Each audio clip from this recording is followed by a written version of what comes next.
안녕하세요. 오늘은 조금 심각한 상태의 글을 읽어보도록 하겠습니다. 뭐 맨날 심각하죠, 뭐. 뭐냐면은 알코올 중독 중증 환자이고 가스라이팅을 심하게 하는 나르시스트 부인한테 걸려든 아빠의 이야기입니다. 남편분의 이야기예요. 가정 폭력 가해자입니다라고 썼어요. 그래서 좀뭔 소리가 있습니다.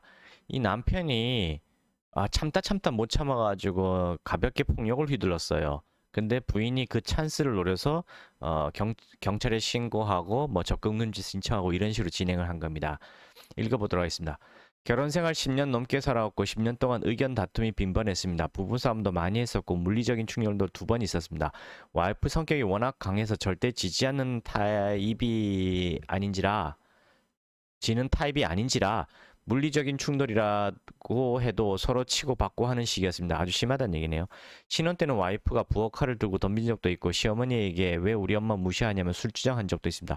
자, 남자들은 이런 거 가지고 증거로 남겨두질 않아요. 이런 게 나중에 큰 고통으로 따라오거든요. 이제 지금부터라도 부인의 모든 걸 다 증거로 남겨놓으셔야 됩니다. 자, 좀 읽어보시면 무슨 말인지 알 거예요. 동네 회사에서도 동네와 회사에서도 와이프 성격이 강한 걸 알고 있어서 저를 안쓰럽게 생각하는 사람들도 있다는 얘기고, 남들이 있건 없건 권위적인 말투, 짜증스러운 억양, 집안에서 자기가 왕이어야 하는 사람입니다. 자, 여기까지만 읽어봐도 이 부인은 나르시스트일 가능성이 아주 높다는 게 벌써 확 들어오거든요. 뭐 저는 읽어봤으니까 압니다만은 100% 나르시스트예요. 그 다음에 가스라이팅을 아주 극심하게 하는 알코올 중독자입니다. 그래서 이분은 지금 심각한 상황을 이해하시고 빨리 준비하셔야 돼요. 탈출을 준비하셔야 됩니다. 왜냐하면 자녀분과 이분의 목숨을 구하기 위해서 탈출하셔야 되는데 그냥 탈출하고 되는 게 아니에요. 대한민국의 가정법원은 모든 게 다 여자한테 다 맞춰져 있습니다. 여자는 무조건 피해자고 남자는 무조건 가해자다라는 이런 경향이 있어요. 물론 백대빵은 아닙니다만 일단 그런 선입관을 가지고 판사들이 판결을 하기 때문에 남편분이 명확한 증거, 녹음이라든가 동영상 같은 게 없으면은 거의 남편이 다 당하게 돼 있습니다. 여자가 하는 말에 증거가 없어도 대부분 다 여자 말은 다 인정이 돼요. 남자가 말을 하는 건 안 받아줍니다. 아니라고 판사들이나 변호사들이 에이 그럴 리 없다 그럴 리 없다 하지만 실제로는 다 그렇게 벌어져요. 그러니까 반드시 이거 이분 뭐야 비겁하다 이런 생각하지 마시고요. 반드시 녹음하는 거 CCTV 동영상 자동차 블랙박스 이런 거 매일매일 다 다운받아 놓으셔야 됩니다. 안 하시면 이번 목숨 잃게 될 거예요. 자, 그리고 절대 사과하는 경우가 없습니다. 자신의 잘못은 절대 인정 안 합니다. 이것만 봐도 100% 나르시스트라는 거 확인되거든요. 모든 건 다 남 탓이고 100% 자기 잘못인 것도 절대로 사과를 하지 않습니다. 왜냐하면은 사과를 한다는 행위 자체를 자기가 지는 것이라고 생각하기 때문에 자존심 상한다고 생각해서 절대 사과 안 해요. 사과할 바에 차라리 혀깨 물고 죽는 걸 택하는 쪽입니다. 이 사람들은. 100% 자기 잘못인데도 이건 누구나 미안하다 그냥 간단하게 그냥 미안해 내가 실수해서 잘못했어 하고 말하면 그냥 끝나는 아주 간단한 것조차도 정말 뭐랄까 눈에 쌍심지를 키고 내가 뭘 언제 그랬어 하고 바로 거짓말하거나 오리발하고 내미거나 너 탓이잖아 네가 그런 거잖아 오히려 너가 그런 거잖아 하고 자기가 한 행동을 상대방이 했다고 완전히 뒤집어 버려서 거짓말을 하게 됩니다. 이 사람들은 실제로 그렇게 믿어요. 망상 속에서 살아가기 때문에 그렇습니다. 근데 그 망상을 일반인들은 다 믿습니다. 왜냐하면 여자가 하는 말은 여자가 오죽했으면 저럴까 하는 식으로 다 여자를 피해자로 옹호하기 때문에 그렇습니다. 이 남자분은 사실이 아니라고 백날 밖에 가서 얘기해봐야 아무도 안 믿어요. 회사 동료나 몇몇 사람들은 좀 이렇게 알지 모르지만 이 여자 부인이 심어놓은 지인들은 남편 말을 믿지 않게 됩니다. 절대로 조심하셔야 됩니다, 이거. 그래도 같이 살아야 하기에 항상 먼저 사과하고 그렇게 지냈습니다. 예, 가스라이팅 당한 사람들은 항상 이렇게 먼저 사과하게 됩니다. 근데 이 사과한 거를 부인이 녹음해서 증거로 쓰는 경우도 있습니다. 그래서 이 사과 같은 것도 조심하셔야 돼요. 이제는 앞으로 함부로 사과하지 마시고요. 정확하게 사과할 것만 사과하시지 그 아닌 건 사과하면 안 됩니다. 몇 년 전부터는 저녁밥상 때보다 혼자 소주 한 병 이상씩은 마십니다. 알코올 중독이 겹쳤다는 얘기네요. 가끔 같이 마셔줄 때도 있지만 대부분 음주 끝에는 뒤끝이 안 좋아 술 좀 줄이라고 이야기합니다. 이번에도 와이프는 집에서 술을 마시고 있고 약속이 있어 나가야 하는 저에게 시비를 걸어 결국 서로 폭언을 하게 되었습니다. 아이가 다 보고 있고 술 먹고는 와이프에게 화가 치밀어 뺨을 2차례 때렸습니다. 전에는 서로 치고받고 했지만 이번에는 완력으로라도 확실히 알려주고 싶어서 그랬던 것 같습니다. 예, 이거 부인이 일부러 이용한 거예요. 그렇게 하도록 유도를 하기도 합니다. 남편분이 폭력을 하도록 유도해서 그걸 증거 삼아 놓고 빼도 박도 못하게 이제는 남편의 코를 딱 쥐고 이제는 끌고 다니기 위해서 유도를 합니다. 폭력을. 왜냐면 자기가 알코올 중독이고 이렇게 이혼 당할 거라는 두려움을 항상 갖고 살아가거든요. 이 사람들은.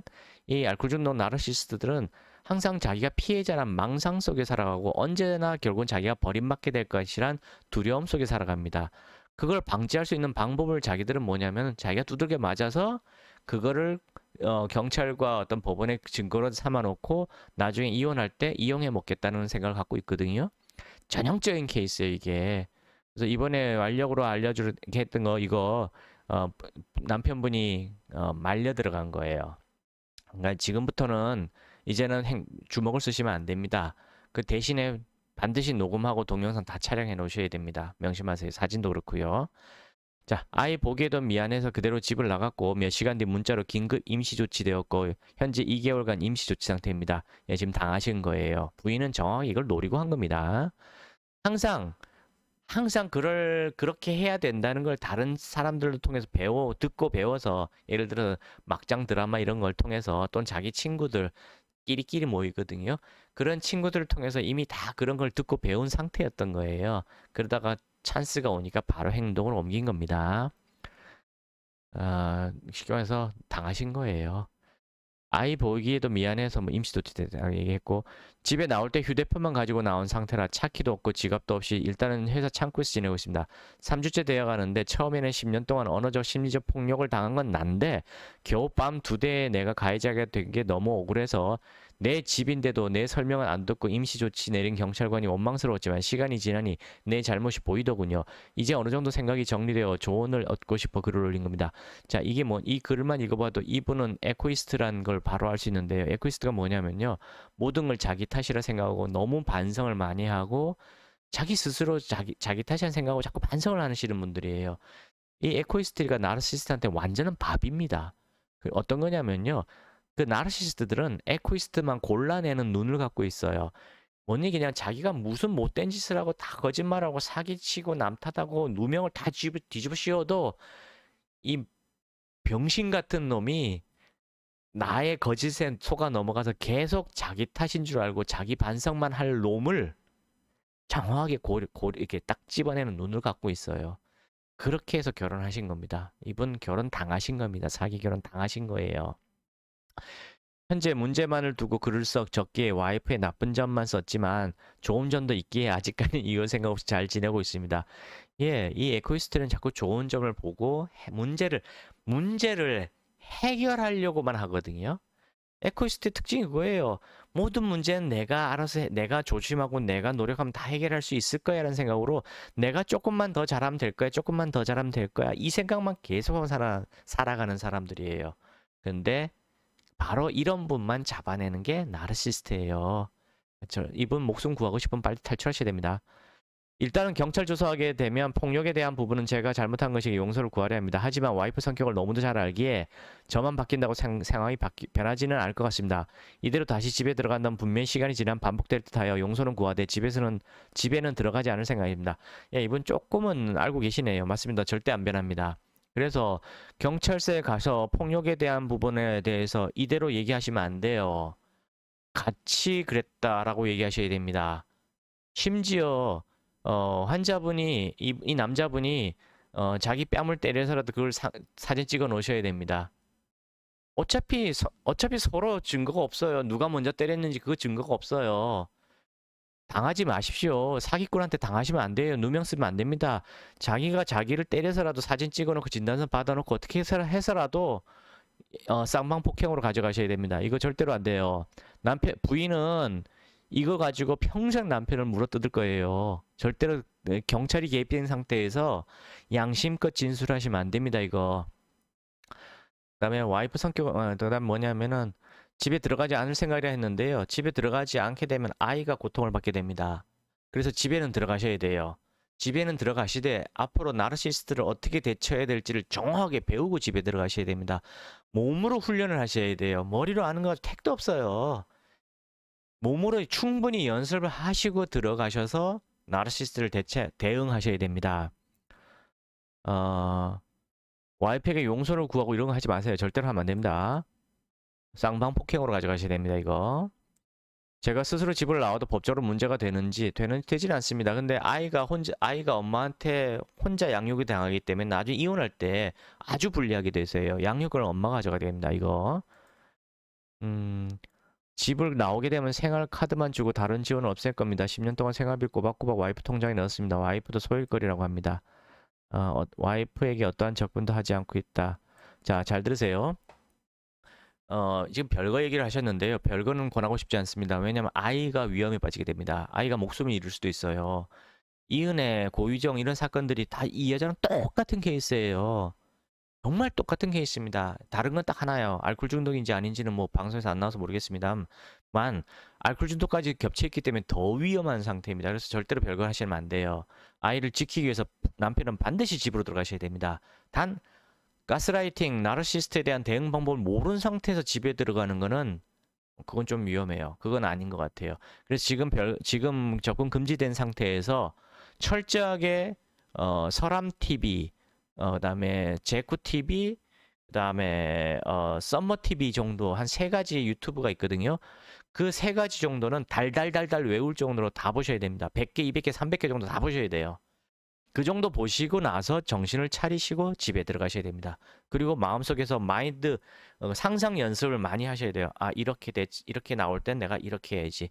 저렇게 나올 땐 이렇게 해야지. 이거 연습을 충분히 하시고 집에 들어가셔야 돼요. 그래야지 아이와 이 글을 쓰신 분의 목숨을 구할 수가 있을 겁니다. 그리고 나중에 반드시 이혼 소송을 통해서 이혼하셔야 됩니다. 무슨 얘기냐? 집에 들어가서 앞으로 모든 자기 핸드폰은 항상 집에 들어가기 전에 녹음 상태로 해놓고 들어가셔야 됩니다. 그 다음에 집 안에 CCTV도 반드시 설치해야 되는데 부인이 바보가 아니기 때문에 CCTV 설치를 거부할 거예요. 어떻게 해야 되냐면은 다른 핑계를 대셔야 돼요. 아이들의 안전, 그 다음에 요즘에 흉악범들이 너무 날치고 있어서 불안하니까 집에 좀 설치하자고 CCTV를 설치하시기 바랍니다. 그 다음에 부인이 술 먹고 있는 건 항상 동영상으로 남겨놓으셔야 됩니다. 사진 말고 동영상으로 남겨두십시오. 뭐 1분만 찍고 30초만 찍어도 되고요. 30초씩 찍어놓으면 매일마다 촬영해 놓으셔야 됩니다. 그 다음에 사진도 남겨놓으시면 되고요. 그리고 절대로 부인과 1대1 대화를 가능하면 하지 마세요. 바쁘다, 피곤하다는 식으로 자꾸 빠지셔야 되고요. 만약에 어쩔 수 없는 상황이라면 반드시 녹음을 하셔야 됩니다. 물론 주머니 속에 핸드폰을 가지고 녹음을 하셔야 됩니다. 그리고 만약에 이혼을 하신 뒤에 양육권을 다 가져오신 뒤에는 어떻게 하셔야 되냐면은 계속 전화 와서 살려달라, 다음부터 절대 안 그러겠다, 뭐 용서해달라, 뭐 진짜 베레벨 짓을 다 할 겁니다. 전화를 끊지 않고 막 30분이고 1시간이고 살려달라고 막 무릎 꿇고 빌겠다고 생쇼를 할 겁니다. 그거 다 거짓말이에요. 후버링이랑 거짓말 속임수거든요. 그 가스라이팅에 당하시면 안 됩니다.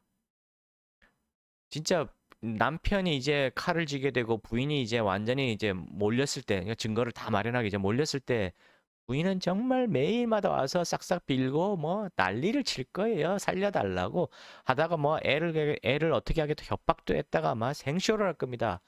그 후버링이라고 하는 거니까 유튜브에 다 나와요. 절대로 거기에 마음 약해지시면 안 됩니다. 그리고 이미 부인이 녹음도 하고 있을 수도 있고요. 남편 주변 사람들 또는 부인이 알고 있는 사람들에게 남편의 거짓 욕을 하고 다니고 있을 겁니다. 험담을 하고 다니고 있을 거예요. 남편이 지금 아무것도 모르고 있을 겁니다. 남편이 이 상태에서 주변 사람들한테 자기 억울한 얘기 아무리 해봐야 안 믿어요. 물론 이렇게 직장 동료들이랑 이런 사람들이 알고는 있다고는 하는데 아마 부인이 알코올 중독인 상태를 알기 때문에 그럴 수도 있지만 모르시는 분들은요 남편 말 안 믿게 됩니다. 그래서 남편이 고립당하게 됩니다. 고립되는 가스라이팅에 당하지 않으시려면은 계속 녹음하는 수밖에 없고요. 주변 사람들한테 현재 상황들을 녹음과 동영상을 통해서 계속 보여주셔야 돼요. 말로 설명하는 건 절대 하지 마세요. 아무도 안 믿어요. 아무도 안 믿습니다. 동영상 이런 걸 다 보여주고 하셔야 됩니다. 지금부터 남편분은 목숨하고 자녀분의 목숨을 구하기 위해서 녹음, 동영상, 그 다음에 자동차 안에 있는 그 블랙박스, 이거 반드시 매일마다 다운받아 놓으셔야 됩니다. 그리고 더 좋은 방법은 이제 정신과 치료를 하는 건데, 안타깝지만 정신과를 찾아갈 가능성은 거의 제로예요. 그래서 어떻게 하셔야 되냐면, 이분은 지금 알코올 중독기가 보이기 때문에 알코올 중독으로 강제 입원을 하는 방법을 택하시길 저는 권합니다. 그래서 한 3개월 정도 입원하면서 그 병원 의사한테 알코올 중독뿐만 아니라 나르시스트 가스라이팅에 대해서도 진단을 좀 해달라. 피해 망상증에 대해서 진단을 해달라. 아이 양육이 불가능하다는 것을 진단을 해달라는 걸 좀 마련해 이렇게 의사한테 얘기해서 그런 진단서를 미리 받아 놓으셔야 됩니다. 그래야지 이혼 소송할 때 아주 쉽게 이혼하실 수 있을 거예요. 이런 증거 다 갖다 드려도요. 의사의 진단서가 없이는 대한민국 가정법원에서는 여자는 그럴 수 있다. 여자는 충격을 받고 스트레스를 받으면은 히스테리 부릴 수 있다라고 인정을 합니다. 그래서 다 양육권을 부인한테 주게 됩니다. 뭐라고 하냐면은 아이가 어리면은 무조건 엄마가 키우는 게 맞다라는 게 판례예요. 우리나라 대한민국 판례입니다. 그리고 별거 기간 동안에 엄마가 데리고 있었던 시간이 있었기 때문에 이 역시 엄마한테 양육권을 주는 이유가 된다라고 판례를 내려버립니다. 남편분이 아마 피눈물을 흘리셔도 아무 소용없어요. 그게 우리나라 가정법의 법원이에요. 이 대한민국 법입니다. 뭐 동영상이고 뭐고 다 보여줘 봐야 여자는 그럴 수 있다. 이제부터라도 여자가 마음을 바꿔 먹고 술을 끊고 아이를 키우겠다 그러면은 그 말 받아줘요, 그냥. 그러면서 뭐라 그러냐면은 나중에 문제가 생기면 그때 양육권 소송을 다시 하십시오라고 합니다. 책임 안 져요. 진짜 책임 안 집니다, 우리나라 판사들. 그러니까 남편분은 그 정신과 의사의 그 진단서가 반드시 필요해요. 소견서 진단서. 양육하기 좀 어려운 상태다. 아이 학대를 할 것이다. 이런 개념이 들어가는 진단서를 반드시 받아놔야 됩니다. 그거가 있어야만 판사들이 자기가 책임지지 않기 위해서, 말이 표현됐다. 이 의사의 소견서가 있었잖냐 하고 그냥 남편한테 바로 그걸 양육권을 주게 될 거예요. 반드시 명심하시기 바랍니다. 전문가를 찾아서 나르시스트 전문가, 알코올 중독 전문가 또는 정신과 의사를 만나서 미리 먼저 상담을 충분히 하시고 작전을 좀 짜셔야 돼요. 그래 놓고 진행하시기 바랍니다. 제가 왜 이렇게까지 자세하게 유튜브를 만드냐면은 제가 이분하고 똑같이 당했기 때문에 그래요. 차이는 술을 안 마셨다는 것뿐 지금 이분이 말씀하신 거 1부터 100까지 똑같습니다. 저도 당했고 어, 소송도 했습니다마는 아무 소용없어요. 우리나라 법원에서는 그런 거 따지지 않습니다. 그냥 아이가 어리면 무조건 엄마가 양육권을 가져가게 돼 있습니다. 판사, 변호사, 선임 뭐 아니다 얘기하는데 다 거짓말입니다. 진실은 그게 아니에요. 진짜 아이가 어리면은 무조건 엄마가 양육권을 가져가게 돼 있습니다. 정신과 의사들도요, 이러니까 소견서를 좀 써달라 해도 안 해줍니다. 잘 안 해줘요. 왜냐면 자기가 소송에 걸릴 수가 있으니까. 잘 안 해줄라 합니다. 그러면 정신과 의견서, 소견서가 없는데, 판사가 판례를 깨고, 대한민국 판례를 깨고 아빠한테 양육권을 줄 것 같습니까? 안 줘요. 판례가 있기 때문에 귀찮아서도 안 줍니다. 자기가 그 책임 뒷감당을 다 해야 되는데요. 안 해요. 그러니까 이분은 동영상, 녹음, 그다음 주변에 증인이 돼줄 수 있는 증인 사람들 평소에 미리미리 다 마련해 두셔야 됩니다. 안 그러면 이분과 자녀분의 목숨은 보장받지 못합니다. 그게 대한민국의 현실입니다. 제가 이렇게 대놓고 저의 부끄러운 치부를 얘기하는 거는, 아,